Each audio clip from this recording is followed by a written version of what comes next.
bedelishli zavqatlar bo'lyapti yerlarda. Kambag'al yerlarni olib olyapti bular. Oila hukumat общий ishlaydi. Oila hukumat qarib qolgan odam.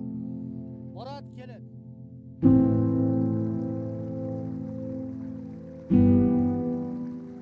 On 8-yili cho'g'ilishda yerni chaqirgan.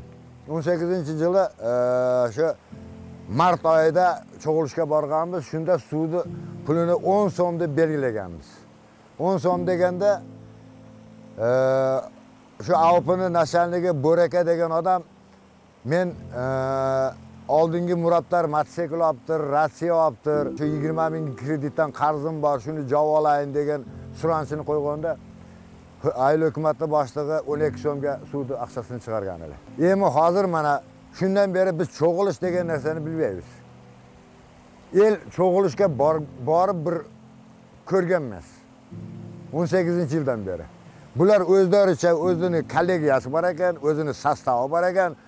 O'shalar o'zlari chechimini chiqarib, hozir suvni aqchasi 1 litr 15 so'm. 15 so'mga ham el rozi bo'lib turadi. Nimaga? Mana o kanaldan suv ichib turganiga. Bizni kelajak boldarga, kelajak nevaralarga bu kanalda kelajagi yo'q. Sebebi katta sel kelsa mana soyni chuqurini ko'rib o'tasinglar. 40 metr esepte olganda menda chuqurda mana shu kanaldan 40 metrga boradi. Bir manoni sel olib kelsa, Nurobod ayli hukumati umrbod suv chiqmaydi bu yerdan.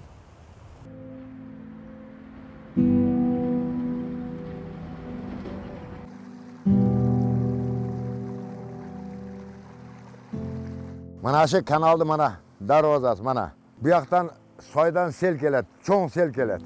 Sel kelganda dozim manoni tushirib, javob bu yoqda, mayoqni ochish kerak. Buni ocha turgan yer yo'q. Mana bu bari zim bilan baylanib turadi mana. Bunga ertaga remont deb palancha aqcha ketdi, remont deb pistoncha aqcha ketdi deb elni aldab, elni qiynayotgani shu. Bu yoqdan sel kelganda mana ikki darvozani ko'taradi, mana bu ikki darvozani javot.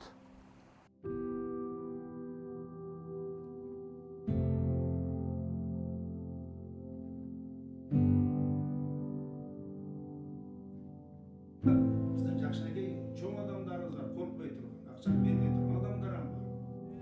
To'ygan o'qan hech kim yo'qsa berdi. Ayla hukumat 1,5 million.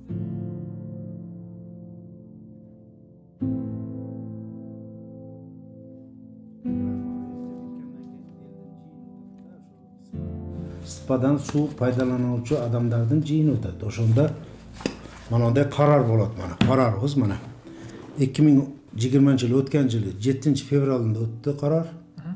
Mana 120 odam qatnashgan. Bunga ayli hukumat boshchisi ham qatnashgan. To'xtomchasi bor mana to'xtom. 2020-yilga qarata suvga suvsun bo'lgan bahsi 1 gektar aydov yerini 1500 so'm deb belgilanadi. Ko'rasizmi? Ondan keyin jana ikkinchi ekim 1 sotik shaliga, aydov shaliga, yerga ikkinchi ekimda haligi karshanagandan keyingi ekilgan ekinga mana 100 so'mdan bo'lib belgilansin deb eldar mana qo'l qo'yib mana komissiya mucholari shu bo'yicha biz ishlaymiz. Biz boshqa hech qanday 1 litrga aqcha ola olmaymiz. Biz ikkinchi ekim o'shada ikkinchi ekim keldi. Men sizni kartoshkangiz yetkazib suvni qamsib berdim. Mana bizni qarorimiz. Mana bu qarz buni kim to'laydi? 465 ming 80 ming nimadan so'sfonddan qarzimiz bor. Endi zo'rg'a nalogdan qutuldik. Потому что nalog har yili nima juklab qo'yadi ekan, prosent juklaydi ekan. 2 joyli juklaydi ekan. Hukumat ishi men uni zakulash-ga qila olmadim-da.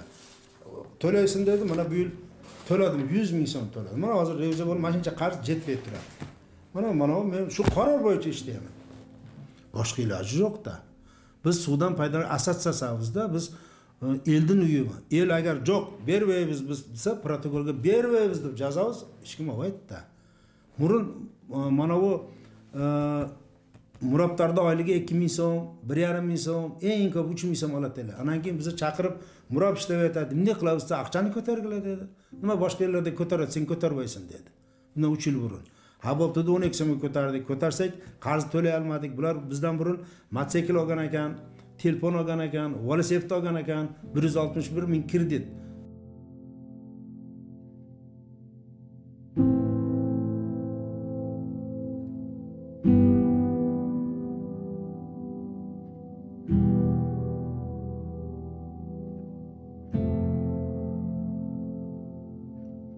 Rahmat.